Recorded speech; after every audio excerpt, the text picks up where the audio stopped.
Hi guys, and welcome back to part 2 of our Friday night social. It is actually, believe it or not, still Friday the 3rd of July. Normally on these Friday night socials, we're now into Saturday morning, but we're not yet. It's still Alan's birthday, so happy birthday to Alan. He looks really good for an 80-year-old, I must. But yeah, we're going to kick off. If you haven't checked out part 1, please go and have a look at part 1 of our Friday Night Social with Alan, Chris, Jim Whitley and Spencer Prior, where we talked about the Thursday night's game now, of Liverpool getting beat by Manchester City 4-0. What we thought, we talked about the Guard of Honour, and we also talked about a little bit about Phil Foden as well, and about whether it will leave. It was a little bit of a marker, should I say, on next season. But what we're going to move on to now in part 2, we normally do the golden question, but we're going to do something a little bit different this week. What we're going to do is, with having the two ex-pros on, we're going to talk a little bit about a Q&A session. So if Alan or Chris or even the boys have got a question they want to ask us, you might want to ask us some as fans, because some of the stories we've talked about off air, God, you wouldn't even believe it, some of you young City fans, what they even went through. You know, all I'm going to mention is dodgy minibuses, and yeah, it was quite good fun. But what we're going to do, we're going to kick off with probably the most difficult question I've ever had to ask anybody. And that was, who is the better player? Prime KDB or prime David Silva in their pomp? I heard someone mention this on Twitter the other day, and I thought that was probably one of the hardest questions I've ever heard. And right now, 3 or 4 days on, I still can't answer it. So what I thought I'd do is I'd open it up to the boys, especially the two ex-pros, what they actually think. So let's start with Chris Baker. No. David Silva. Or KDB. Coming to you. You're a tosser. Good luck. You can't answer it after 4 days. You give me 4 minutes. On the spot, let's go. Come on. They are two of the best footballers I've ever seen, Martin. Just amazing. I'm not going to give you an answer because David Silva's given City 10 years of just brilliance. He's been brilliant. And KDB hasn't been here that long.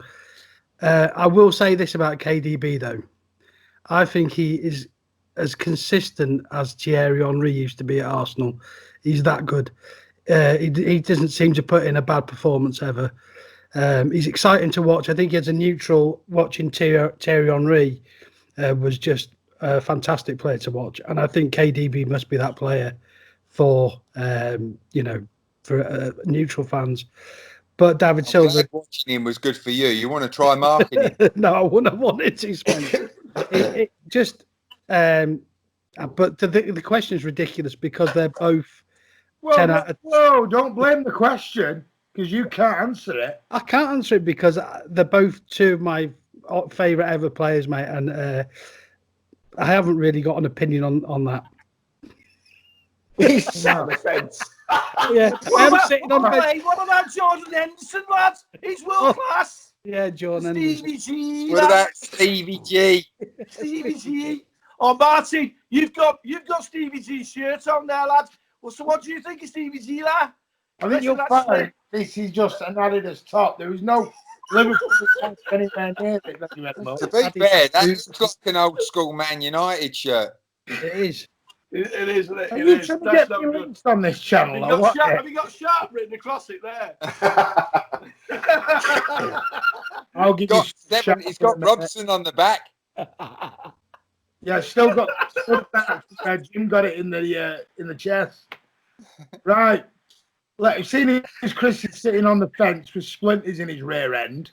Let's move on to someone who knows something about football. So clearly I'm not going to Alan. Let's go to stuff. Where? Jim? No, Jim, were you? Oh, right. Both are truly world class, but David Silva has done it for longer. And both are both are also only as good as the players that they have around them as well, in terms of creating opportunities. I mean, they're both world-class goal scorers in their own right, but I'm at the moment going to go with David Silva, purely on the basis that I think he had or has had the better ability to create space and opportunity for himself. But I think Kevin De Bruyne still has got to do it for as long as David Silva did it. And then we can have the conversation post Kevin De Bruyne's career to say which one was the best in their prime. Because, you know, with all due respect, and we say, as the game keeps progressing, the pitch stays the same size, but there's less space. And Kevin De Bruyne is still doing it now in an era where there is less space on the pitch. So if he maintains it, then of course we could say, you know, the best player ever to wear a Man City shirt and perform at that level. But at the moment, I'm still just putting David Silva ahead. Really, really good point. Because, yeah, the game has developed. And, yeah, I fully understand what you mean. Jim Whitley, what do you think? Well, I agree with both Chris and Spence in that David Silva has been there and has produced year on year. And I think, as Spence just said before me, that I think when KDB comes to the end, we can look back at this. But for me, I look after kids and try and take them through any knowledge I can and pass on to them. And one of the things I always say to him is, watch David Silva. For someone who hasn't got a right foot, someone who's not quick, someone who's not good in the air, he's still arguably one of the best players that have worn a Man City shirt. And you say, how? And you've got to watch him. The way he receives the ball in midfield, the way he creates space, the way he rolls players. He's not strong, but he doesn't give the ball away. And that is a massive, massive skill. So I always say to players, watch David Silva. And he is a master at receiving the ball, taking it on the turn and playing things and getting it back. It's a pleasure to watch. KDB right now, I slow the game down to see what pass he has just seen. And I can't see how he's seen passes that he does right now. It's phenomenal, the pass that he makes and the weight of pass that he does. But it's times when I used to play, you'd see a pass and think, I can't make it. I'll just go for the safety. I'll go for the safety one. And he just consistently goes for that pass that you think is not on. And he'll continually do it. And only time will tell as the years go by as to whether you can compare him to David Silva. But for me, right now, that David Silva year on year has been just a phenomenal servant in that blue shirt. And he gets the nod right now. So that's calculation 2 for David. Chris has got splinters in his backside because he's not going to name it. To Alan, what do you think? David Silva, immediately. Apart from me, he's done it for 10 years, and he's not just done it for City for 10 years. He's done it for Spain in the world-class team and won European Championships, World Cups, you name it, and scores goals for them. For City, he's the best footballer I've ever seen. I've never seen him.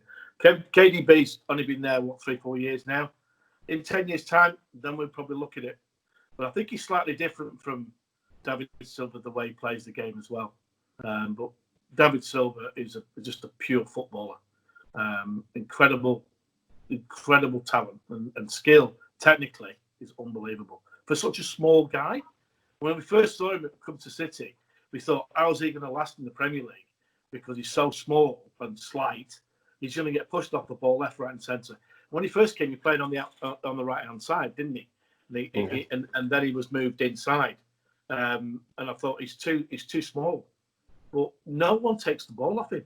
No one.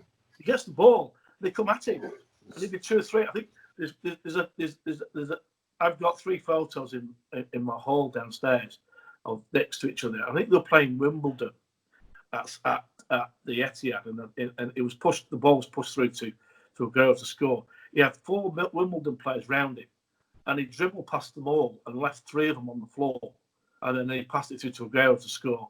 It was an incredible goal. Wigan. Was it Wigan? That was the blue. Yeah, it was the Wigan game. It was I never seen anything like it. I'm just thinking, how's he got out of that? How is he? And they could have all knocked him down, brought him down, whatever. They didn't get anywhere near him. And he's only small. He's not a big guy.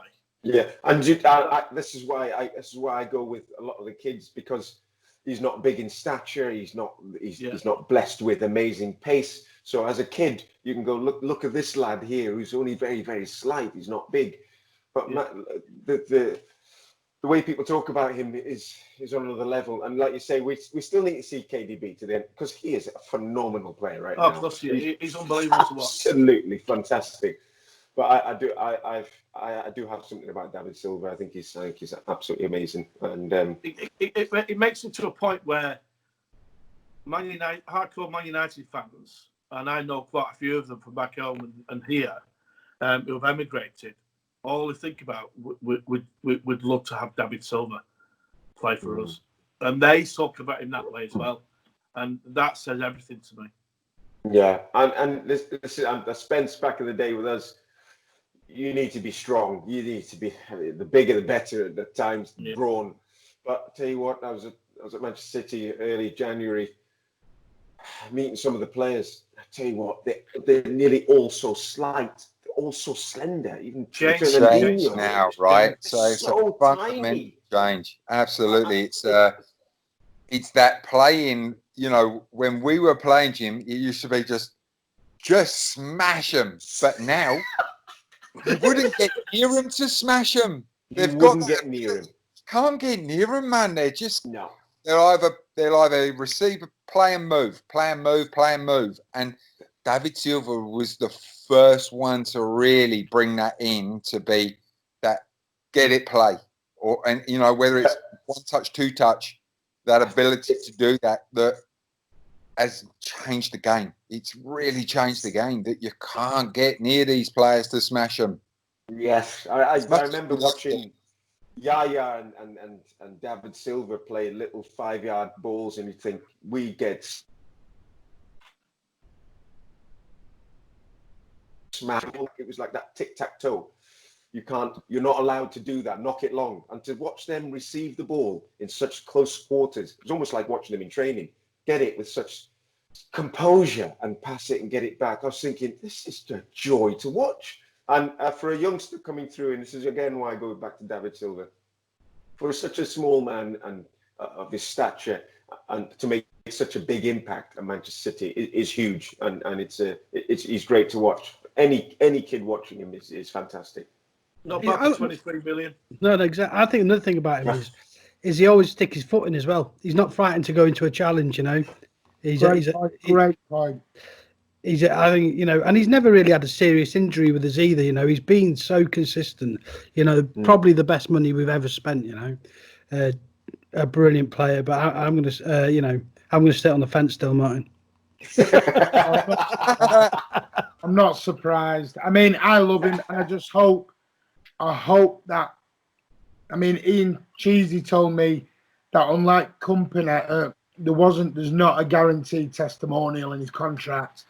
But I'm just hoping City sort something out, and when we can get fans back, he gets the send-off that he rightly deserves. He rightly deserves, and he should get, by all means. I know someone who will be, and I have promised I'm going to film it, blubbering like a big baby. We all know who it's going to be. And will be blubbering like a baby at the Etihad when David Silva leaves, and I promised I will film it. It will be one to watch. Let's put it that way. I mean, with David Silva, I've got to be honest. My favourite play was King Cladza, and always has been, because that was the one I grew up watching.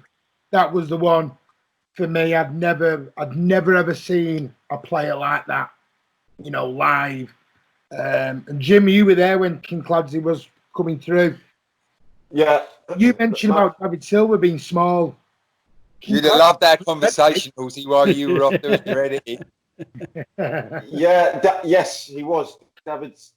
David Silva is small.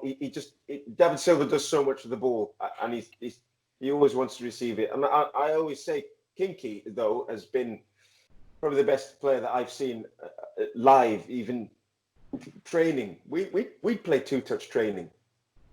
Any other player, whenever we play two-touch, if somebody had one touch, you're on to their second touch because they've only got one more touch, so you're on to them so quickly. With Gio, you'd have one touch and you still would not go anywhere near him. He just had an air of, he had so much control of the ball.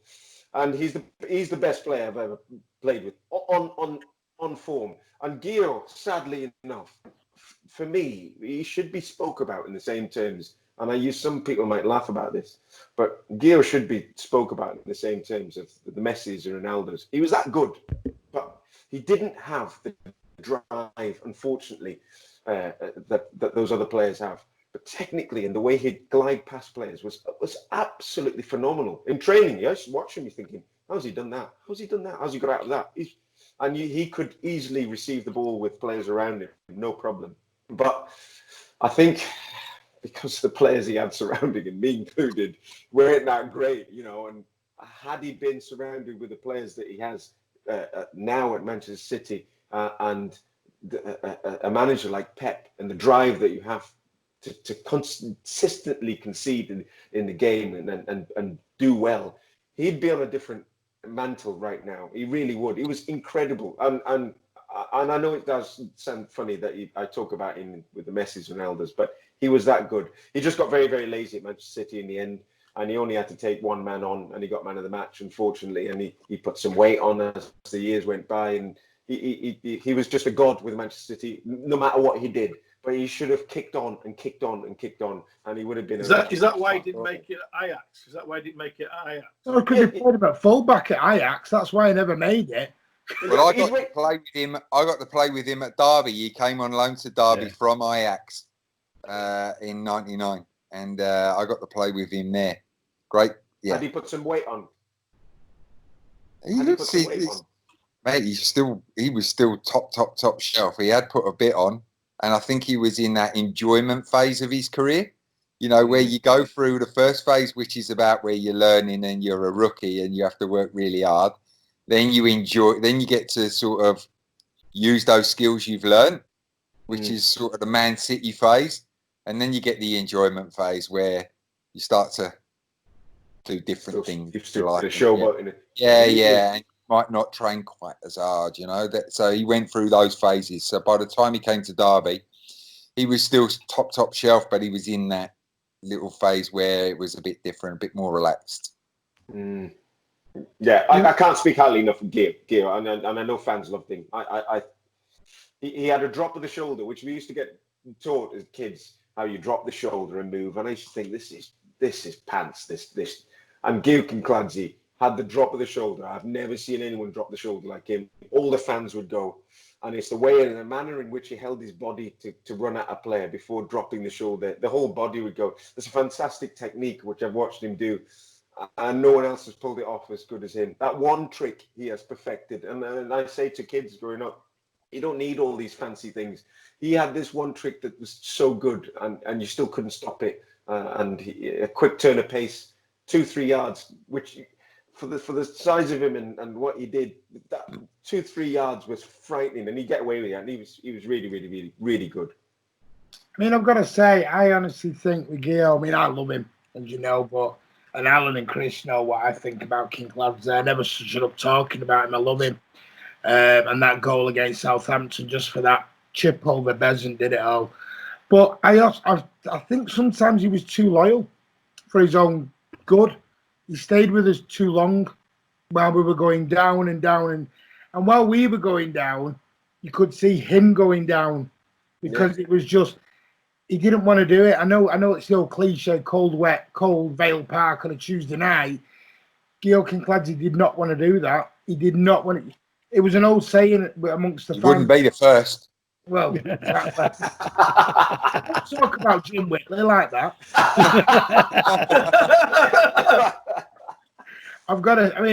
There was an old saying with fans, and Chris and Alan will know, you probably heard it, kick Gio and you've stopped City.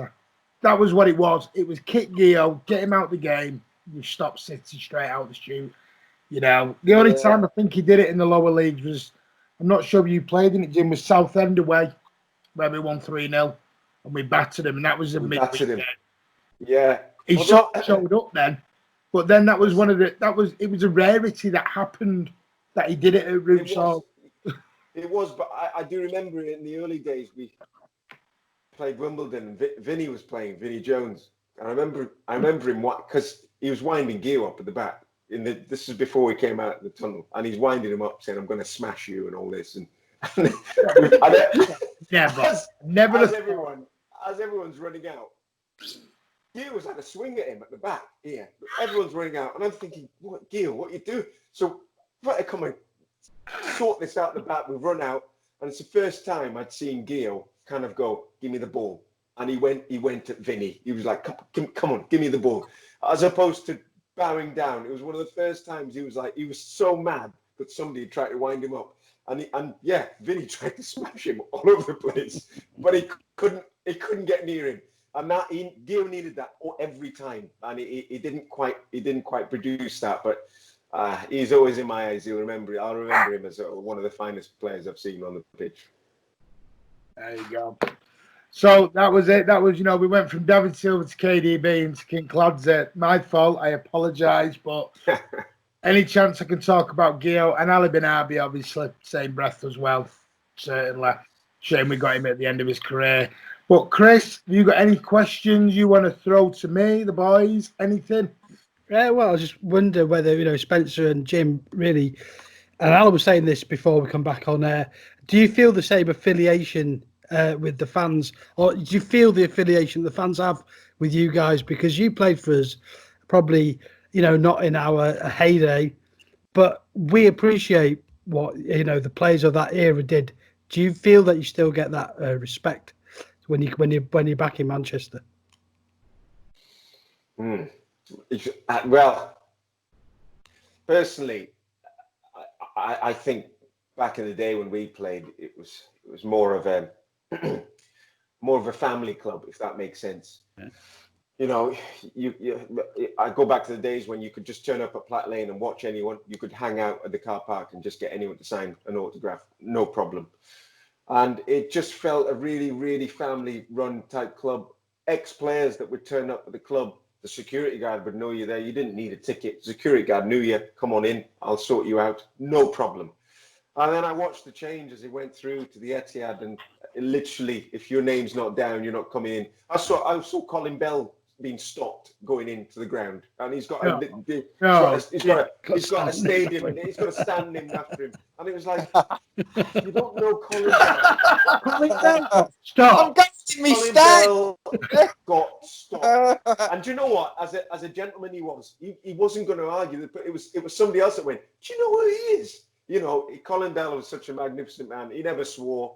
Everything was ruddy this or ruddy that. He was just such a gentleman. And it was someone else that went, do you know who this man is, that got him through?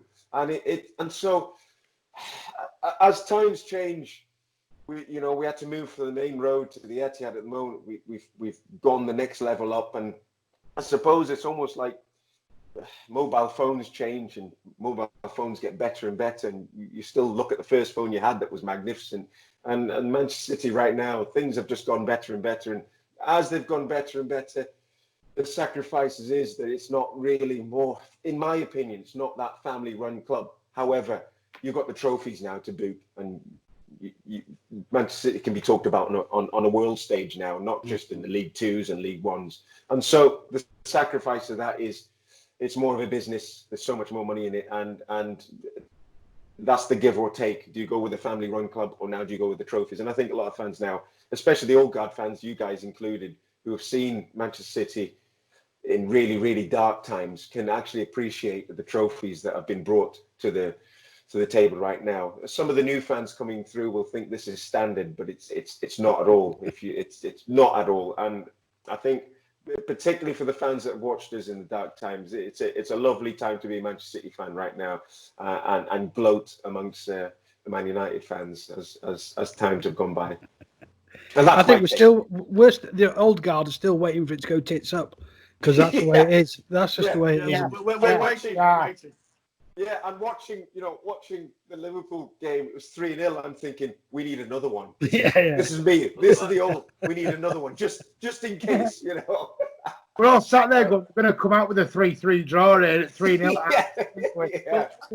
I texted someone, we were 4-0 up, and they brought Otamendi on. I went, right, it's 4 each now. The reality is, so that's Man City fans, right? And the reality is that's the culture of the club. The minute that you lose that and that changes, and you feel you've got a divine right to win everything, like the mob, like Barry over there, Barry the Scouse. Oh, there you are. Well, their faces seem like, you know what I mean? But the minute the minute the Man City supporters feel they've got a divine right to win anything, that's when the culture is lost from the history that it represents, right? Because it's always had the potential. The reality is the fan base knows the potential and knew it. It took significant investment to get it to the point where it's at now. But you still maintain that, we just might blow this. And that's the culture. And that's what defines a Man City supporter and the club. Yeah. And not we're the biggest club in the world and we should be winning everything. So that's a fundamental shift in terms of what's happening on the pitch to the culture that the club represents off of it. And Jim summed it up that it used to be a great family club. Horsey and I spoke about this last week about, the family still get to go to the games.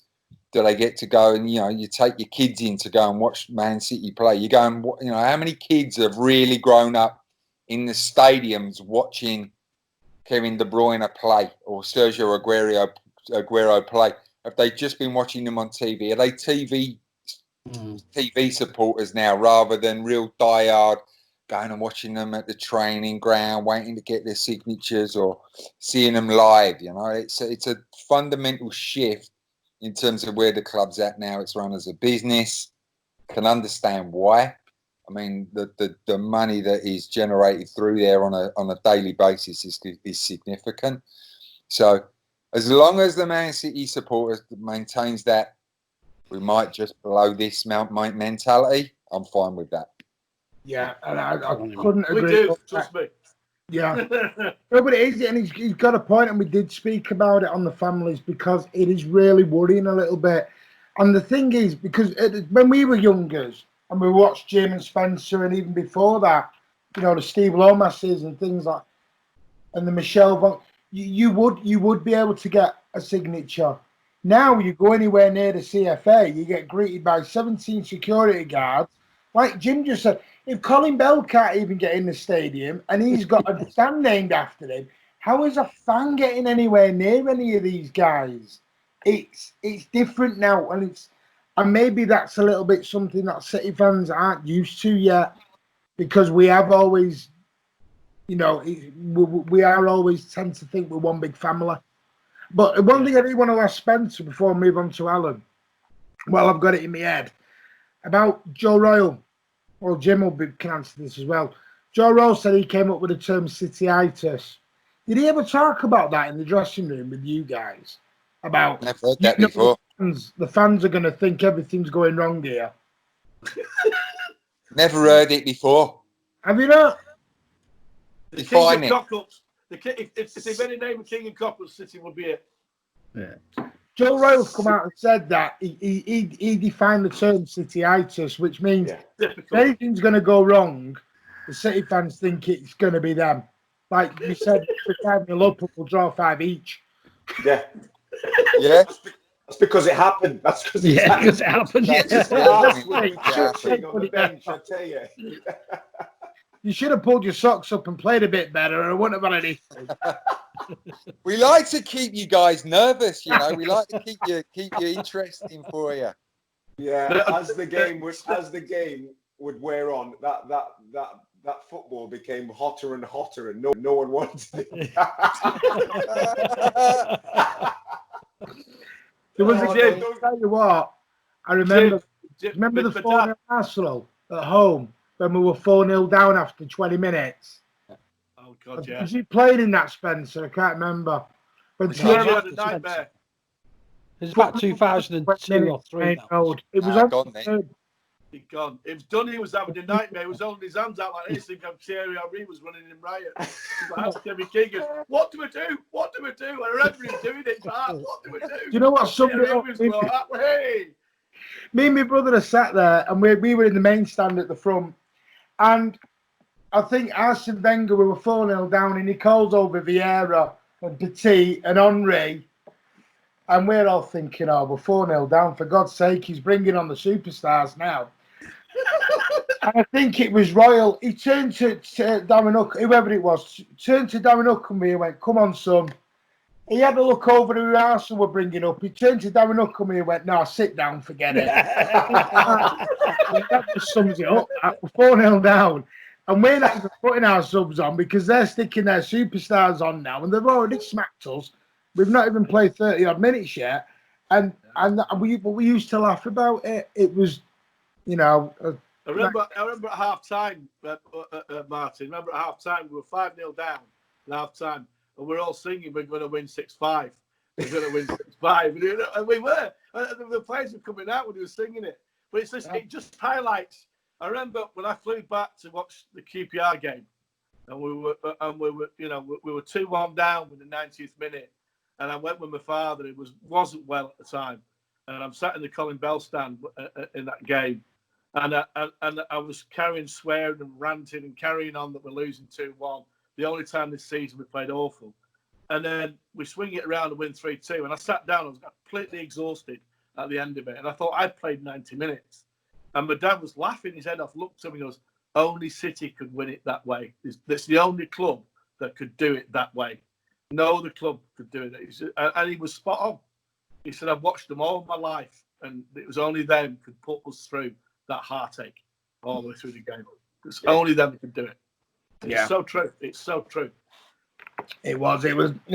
You've got to be, as my dad says, you've either got to be a bit lunar or off your rocker to support Man City for some back in them days. But like I said, when you were born at blue, you were a blue. It was ingrained in you. You know, you didn't just. I mean, let's be honest. As a kid who said, let's support Man City when Man United were winning everything at the time, it was because your family did, or it was French in you. Alan, have you got a question you want to put to the boys? Yeah, I've actually got two questions. So I'll start with the first one. Yeah, Tom, this might be 45 minutes. Oh, no, well, we'll start with the first one. To Spencer and Jim. Do you think the Reserve League should be brought back to highlight youth development because they can play against men rather than just playing against kids? I do. And, you know, when you start to look at, you know, I think there was the under 23s is it's a significant league, but at the same time, what it's doing is it means that squads are having to get bigger in terms of the senior players so that they can rotate through. And if you're really seriously going to challenge for a league and all the cups, you've got to have significant numbers, but that is stopping younger players coming through. If you went back to the old school Reserve League, yeah, that's right. You had enough players that you could keep fit by playing in the reserves as well as getting them integrated with the younger players. It's that integration that I think is probably missing now. And, you know, that defining and getting younger players to go through and train or play with first team players or players that are coming back from injury. I still think that that's something that is really, really critical in terms of younger youth players' development. The strength of Man City's academy now and bringing the players through is such that we want to see more players starting to come through from that younger, homegrown players. I want to see more coming through, and that's part of the transition. So I do a lot of cricket coaching with Victoria on the 16s, and to me, getting the younger players, especially when they reach that 16, 17, 18, 19 age group, integrating them into senior cricket makes a huge difference and brings them on a lot quicker. And that's what I'm thinking about football. It's all right playing against the 23-year-olds, but when you're playing against a man, when you first make that jump up, there's a huge difference in the game. And I just think that it'll bring a lot of the younger players quicker through. Like Garcia played, Foden came, and Garcia's played, he's only 19. You've got Tommy Doyle at the City. And you've got players like that who would benefit from playing against men, even if it's not in the first team, in the reserves every week, with the strength of the men when they're fully grown. I totally agree. I I agree with Spence. I think the progression back in the day was far better than it is right now. You know, when I came through and played for the B team, which was probably ordinary for 16, 17-year-olds, and then you had the A team, which was mainly for the 18-year-olds, but first team players who've been out for such a long time could come and play in the A team as a way of getting back into fitness, which is why I ended up playing against Brian Robson at that point, because it was like you go there, then go into the reserves to get a bit more match fitness before then progressing into the first team. Now, when I played against Brian Robson, it was the first taste of professional football, in that he came and studied me just like he would any other player, and it was a lesson of welcome to professional football. And then from that A team, for then going into the reserves and playing with the stars that you'd watched earlier in your career, and you know, you integrated. I remember playing, and Lomas was there and all the other players, and all of a sudden you're thinking, I'm playing with the guys that play in the first team. It's fantastic. And the reserves for me it was a great platform before then going into the first team. And I would say I'd bring it back in a heartbeat for me, because I think it's a fantastic way into coming through. I really do. You play with players sometimes, even if you didn't quite make it into the first team, you could come away and say, I played with some great players in the first team. And it's a fantastic accolade. We spoke about Phil Foden earlier and the fact he's only 20. And that is the exception. That is the unbelievable exception right now. We don't see 20-year-olds playing in the Premier League. You just don't see it, right? They're held back, and they're held back, and they don't get opportunities because the bigger clubs are going out and just buy. They're not bringing the younger players in and through. Yeah. That's where Phil Foden is so good, that he's shown that ability to break into the first team at 20 years old. And, you know, I was playing first team football at 17. And we don't get that now. And maybe that was too soon. But, you know, we want to see more 20, 21-year-olds getting in the first team. And to do that, they need that opportunity to integrate with the first team and play with them and train with them and have games with them. I think over time, the amount of money that's gone into academies will come into review, because there's so much money going into academies at the moment, so much money, and they've got to reap the rewards. These players have got to come in and break into the first team. But when you've got the likes of Manchester City and Liverpool, where they just keep going and buying players, it's what's the use of the academy and bringing them through? What is the use? So they've got to come in a lot earlier. And I'm not a massive fan of the academies. I've got friends that have got 4 or 5-year-old kids signed up to Manchester City, Manchester United, and I think, what are you going to do at that age? Let them explore their own ability first. Let them go and find their own little niche before coming into a club. And I think a lot of that has been taken out of young players. They become like robots and don't quite fulfill their own ability. And Phil Foden is exception and things like that. But it does also need to be stripped back a little bit, or quite a lot, Jim, because we also see it where if we keep having these, I don't know, we've got 18s, 20s, 23, a 23s league, we're seeing players that are quite happy to sit at a Man City, pick up whatever big dollars or pounds they're getting, and not playing first team football. Then they're going, why am I going to leave here? So, you know, if we weren't playing first team football by 23, you're gone, Ski. You're done. You're out of the game. right? So work it, the younger players are getting so much more money now. It's finding their motivation, their intrinsic motivation, that is, what do they want from the game? Do they want to sit at Man City in a reserves, or do they want to use that as a stepping stone to break into their first team, or to develop their careers and go on and play first team football in the Championship, or for a lower league Premier League club? That brings me on to the next question. Should the FA allow part ownership of lower league clubs and league clubs like the First Division and the Second Division clubs? So like argument's sake, Man United will take 30% ownership of a Macclesfield or a Blackpool or something like that, and allowing them clubs, especially what's happened with Wigan and Bury recently, where the lower clubs are really struggling financially. Like a Man City, they've already bought 8 clubs around the world, but they're not allowed to buy a club in England and have part ownership of that. Yeah, you ask the Wigan fans if they want to be part owned by a bigger club, and they will tell you, jog on. That's a great point. That's the problem. In England, that's the problem, though. There's too much. There's got this rivalry. I mean, Chris, what do you think about that? I think that's the thing. I mean, I wouldn't want City to be owned by anybody else, would you? You know what I mean? Oh. So why should any fan of whoever down in the lower league want to be owned by a bigger club? I know they do it in Spain, but the reality is, Chris, that's why financial fair play is in place. Right? It's to protect those clubs. It's not about the top end. It's to protect the medium and the lower end clubs, right? That spend beyond their means and survival.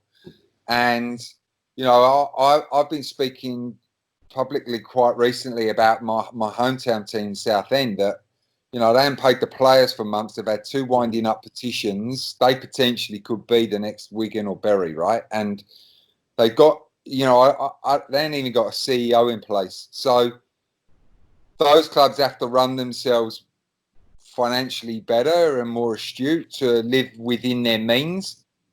I don't think that's being owned by a bigger club or having shares stakes owned by bigger clubs. Even if Bury could have been owned out by a City United. I'll tell you what I would like to see, Alan.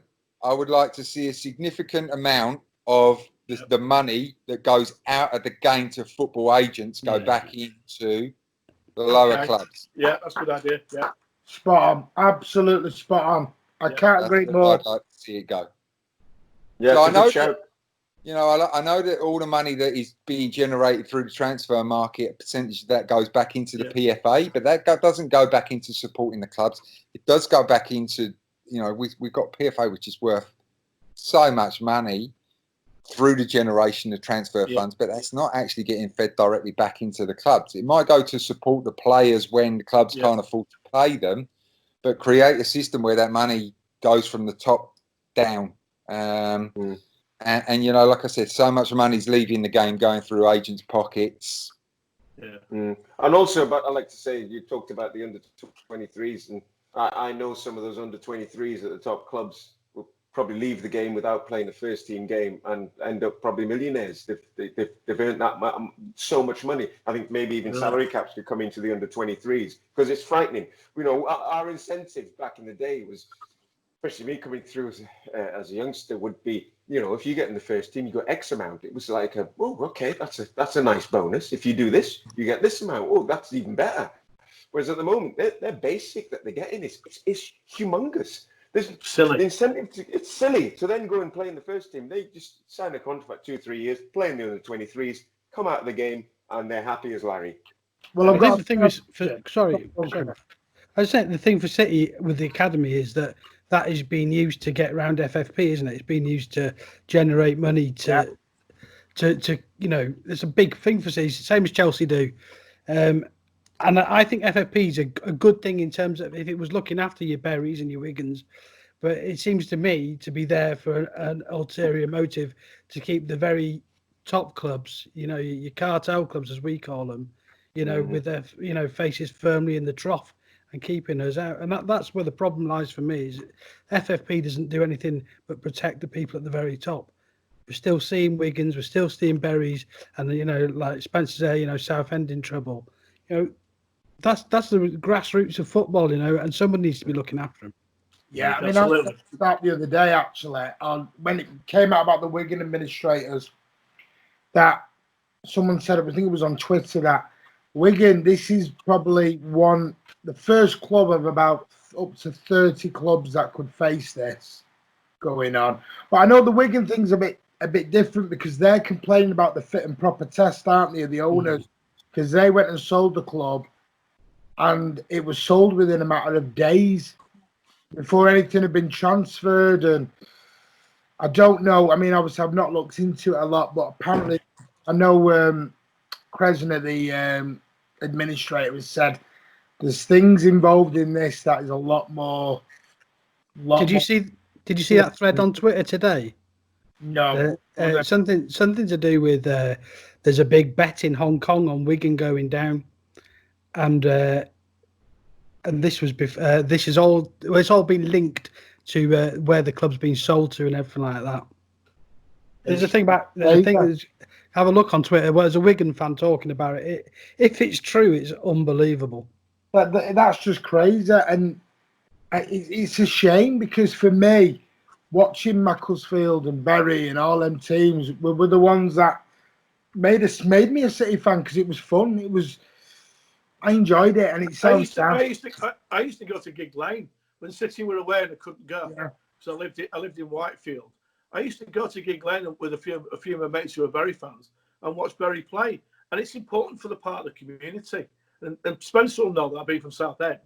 It's important to have those clubs there all the time. And we can't have Wigan and Bury going out of business and Bolton and these teams. You just can't have it. Well, I was just going to throw it back to you, Alan, regarding your question and say, it's an okay question for you to ask now with Man City where they are. Yeah. Flip it back to 97 and 98. Oh, no, yeah. We nearly went out. We nearly went bust. Flip it back then, and would you be happy for Wimbledon, who were in the Premier League, buying Man City or having shares in Man City? So I just, I remember it's like Gary Neville could put money in them and into Bury, and I know his father quite well, passed away, Neville, and his family worked and lived at Bury Football Club, and they weren't allowed to put money in because they were associated with United. And I thought that was fucking ridiculous. Sorry for swearing. What I did. Yeah, I just thought it was absolutely the FA. I've got to be a bit more adaptable, especially now with COVID and what's happened and businesses struggling money-wise now.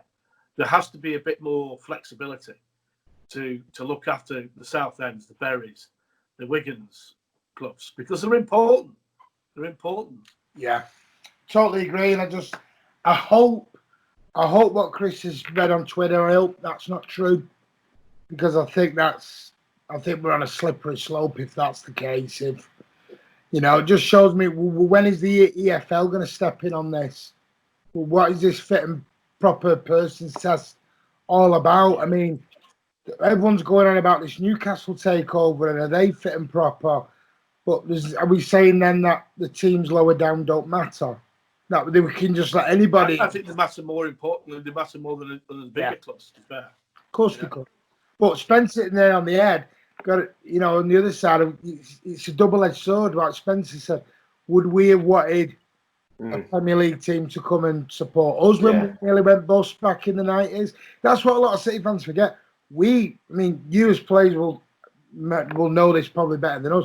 We nearly went bye-bye on a number of occasion because we recklessly spent. I mean, I know for a fact we had loans with the Co-op Bank. If anyone remembers it, over on Balloon Street in town, we had loan after loan after loan with them because we just couldn't survive without them. And we nearly went bye-bye because they called the loans in and we just couldn't go in. We couldn't. I remember a pre-season where we played against each other. We had 3 pitches of 11-a-side teams on each one, and that's how many pros we had. I just remember looking, going, "Wow, there's a lot of pros here." 3 pitches. That when Joe Royal said he thought it was a water boy. And he was like, "No, apparently I'm your right back." He went, "Oh, with the water boy." I didn't even know you. There was loads, and this was because we had a new manager every year without fail, and they just come in and get new players in. That face didn't fit, and it just got bigger and bigger. And we had 4 in about a week, didn't we? It was unbelievable. Chris, it was this is what I want to go to with Jim, because I'm glad he's on. This is one of my questions. Jim was obviously at the club a long time. So were a lot of managers. What was going on through the time of these managers, with this revolving door of managers?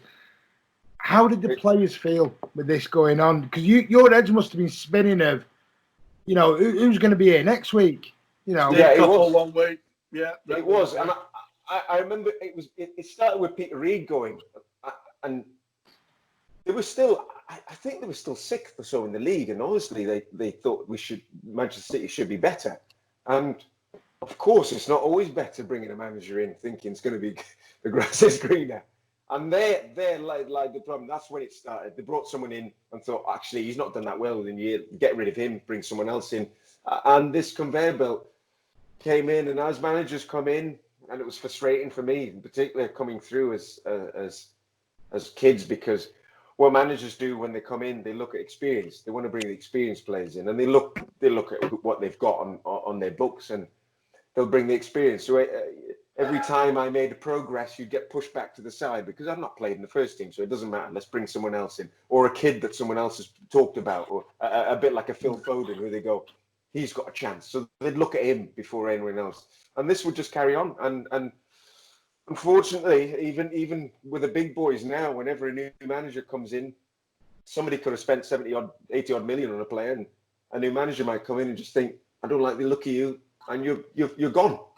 Literally, the face doesn't fit, and that's what happened. It was very frustrating and almost laughable to the point at Manchester City watching a new manager come in, and it was just like, it's gone. Koppel came in. I don't know how long he lasted. It was embarrassing. He left after so many days, a week or so. It was like, wow, someone else coming, and yet it became a bit of a laughing stock. Not good as a player trying to break into the first team, and it was very, very difficult. And to be honest, I was quite lucky to stay for as long as I did without playing a first team game, because that's all they look for, and I managed to kind of stick in long enough in the end, after manager after manager after manager, and kind of nicking a new contract here and then eventually getting to the first team. But it was very, very difficult, and it was detriment to the club that they had so many players at one time. Manchester City right now, I've got a lot of players, but they're good quality. They're very, very good quality, and they all have a part to play in the team. Whereas back then, it was a joke. It was a drinking squad. 4 trophies back then. You got to remember it. maybe trophies. The Otto Winstring trophy. I don't know. Yeah. It was a massive drinking squad, I think, back then. But hey, it was, these things we can talk about and laugh about right now because of where Manchester City are right now. And it's a fantastic thing. But one thing I did want to ask you boys here before we maybe come to an end is, with COVID and you guys have watched Manchester City through thick and thin. How is it for you to watch Manchester City right now without being able to go to the Etihad and watch them, to sit and watch? Now, there's a lot of armchair fans, a lot of massive Manchester City armchair fans that sit and watch. But for you guys that go and watch, how is it for you to sit and watch the games when you're not able to go? Who wants to go first on that one? Let's go with Chris then. Let's go with Alan. Speaking of armchair fans, let's go to Alan. Yeah, right. I left the UK in 2007 to come to Melbourne, and I had a season ticket ever since 1971 when I was a little kid. And it's the number one thing I miss more than anything apart from anything in England, right, is going to the match on a Saturday or a Sunday, whenever it may be, is the build up to the game, going to Main Road or even the Etihad, going to the pub first, having a few pints, watching the game, ranting for 90 minutes, shouting, screaming, carrying on, and then coming out and walking down to Rusholme to the Sheer Khan and having an Indian with a mate. And, and then seeing occasional City players in Wilmslow drinking at the yesterdays it used to be, and the Zigermans and all that stuff. So it's it's the number one thing I miss. And now I'm watching it either here or mainly. See you, Spence. Take care, Spencer. Thanks, mate. Spencer Prior got a lead. So thank you. Tuck that shirt in. So we're coming on, buddy. Find a house. See you later. And then going to the match is you can't. So when I go home and I walk in the Etihad, for argument's sake, when the game's on, that's when I feel I'm home. I'm home. I remember a steward coming up to me and says, "What's up?" So I was sat on the end in my seat, and I just went. I was stood there just looking at the ground. The ground, people starting to come into the ground. I'm stood there smiling, and he said, "You all right?" I said, "Yeah." I said, "I'm home." Yeah, and he brings that to you. So watching it in the pub at the Imperial with the Sports Club is second to it. Because we get in there and there's probably 30 to 80 people watching City in there, and they're all ex-Manx, they're all expats, and big City fans. That helps, and it does help. And we have lots of functions, and Melbourne City, and because it's connected with Man City now, we get quite a lot of squeezes and quite a bit of help from them, which is fantastic. But not being able to go to the match is hard. I really do. I get my mates ring with FaceTime now, going, "We're here, you're not," and it is really, really difficult. Trust me, it's hard. We watch every game live. You watch every game live here. Yeah, of course you do. You don't miss. So you've had to come acclimatized almost from going to Australia and having to watch City. So, but Chris, you're having to watch now. Yeah, well, I think the games in general. I haven't watched many other games. I watched all City's games, but I've sort of dipped in and out of the other games, and it just doesn't feel like a real football match. It feels like a training ground sort of exercise, and I've watched it without the sound, with the crowd sound, and I watched it without, and it doesn't really make any difference to me. It just feels a little bit fake. Yes. And for me on a personal level, my son has to be one of the shielders.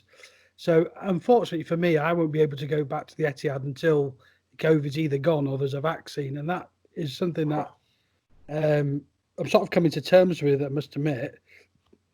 But yeah, I think the best thing about going to football is going. Well, when I was younger, I was going with my mates, but it is absolutely wonderful taking my lad along, like my dad took me along. Do you know what I mean?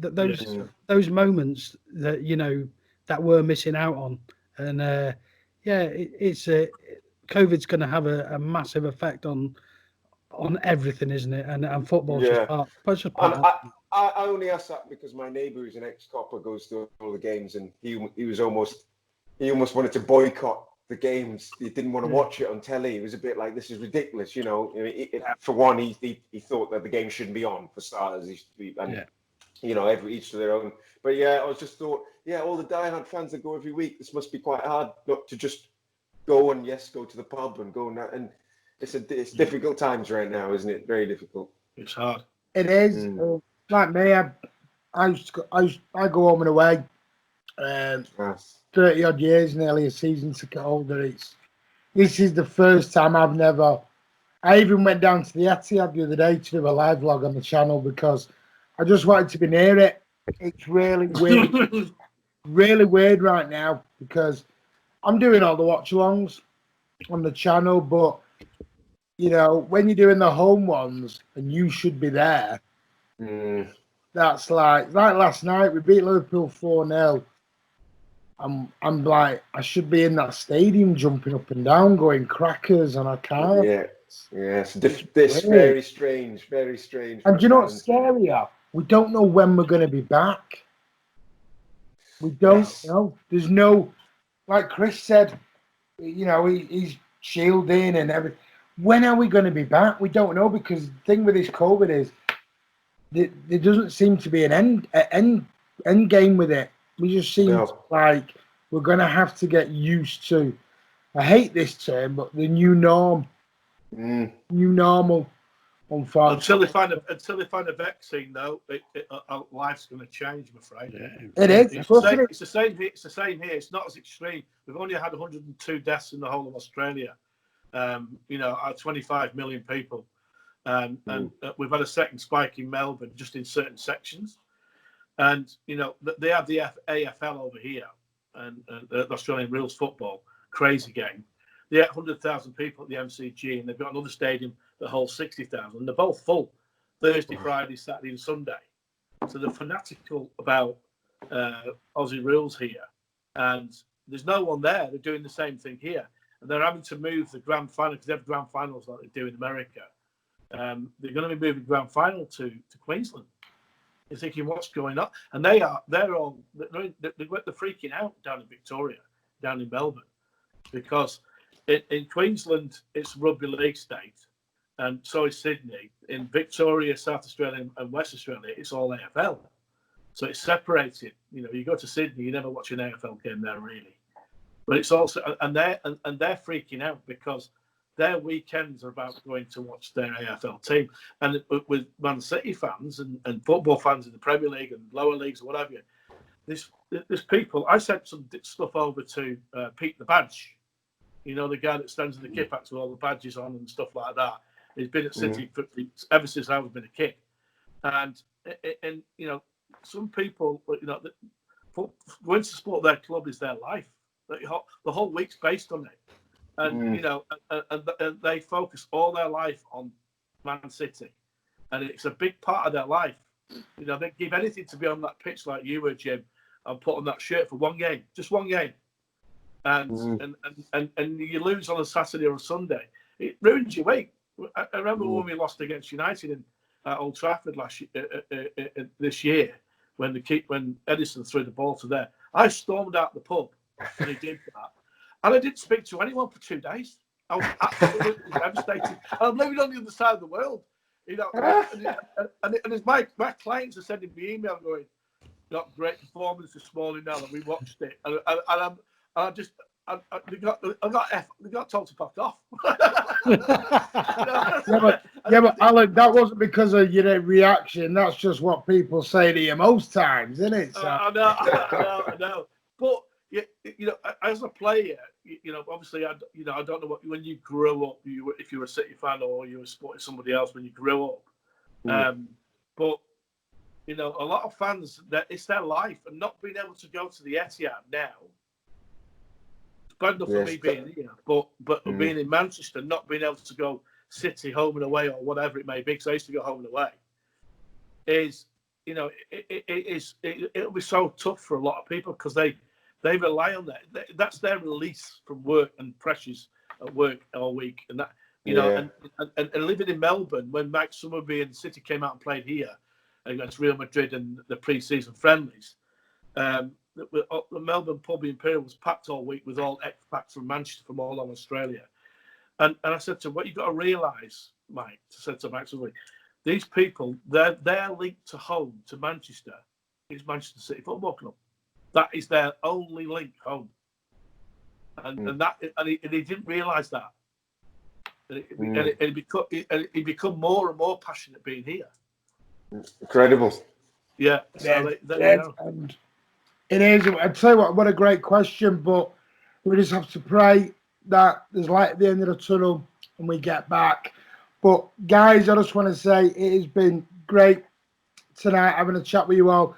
Spencer to shoot very quickly because, like he said, he's going house hunting. So we wish Spencer all the best getting the house that he's probably his wife wants and not him. Because Claire does, yes. Obviously, I want to say thank you to Alan. Cheers for coming on again, buddy. Thank you to Chris. Cheers, Martin. And yeah, it's great to have Spencer and Jim on. Really, we really do appreciate what you guys did for our club, mate. And thanks for being such an interesting person as well, because not everybody is how they spoke. Yeah, really great to have you on, Jim. Are you still singing? Yes, still singing, although that's died at the moment. Theatre Works disappeared, or Theatre Works back on, but you can't have live music, which is I'm not quite sure how that works. But Yeah, all still doing that, still coaching, a bit of commentary work, whatever I can. And yeah, I'm back in love with the game because I hated it for a while after leaving Wrexham, but I'm back in love with the game. And listen, thanks for you guys.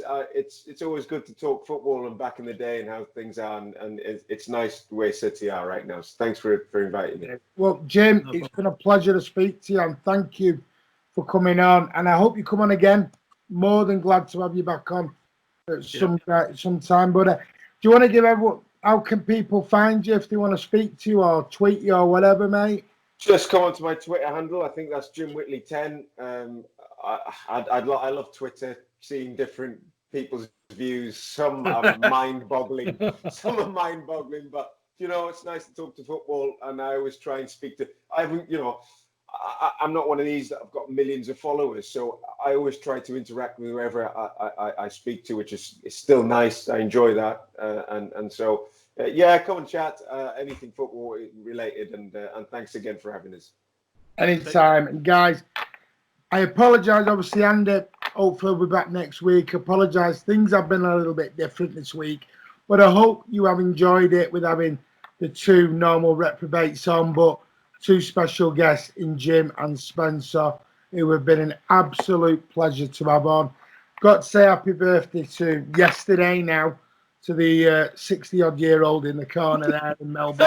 I'm not 60, 54. There we happy go. birthday to him, from everyone on the channel. I'm not going to sing because it's already raining enough over here. But that was part 2 of our Friday Night Social. Don't forget to go and check out part 1, where we talked about Liverpool, we talked about the Guard of Honour, and we also talked about, was it a marker for next season, with a little bit of sprinkling of Phil Foden on top. Part 2, as you can see, has been a little bit of a Q&A session where I threw out the who's better, Prime KDB or Prime David Silva. And Mr. Beck has still got those splinters in that rear end of his. He's not going to get them removed anytime soon. But guys, please make sure you've got your notifications set to public and not private. So anytime we upload a video here on Man City Van TV, you are notified straight away. Please hit the like button, give it a thumbs up. And if you haven't subscribed to the channel, please do. That would be amazing. Well, this has been a special Friday Night Social. Been a little bit different. Thank you to the guys. We'll see you soon. And as always, hope the Blues.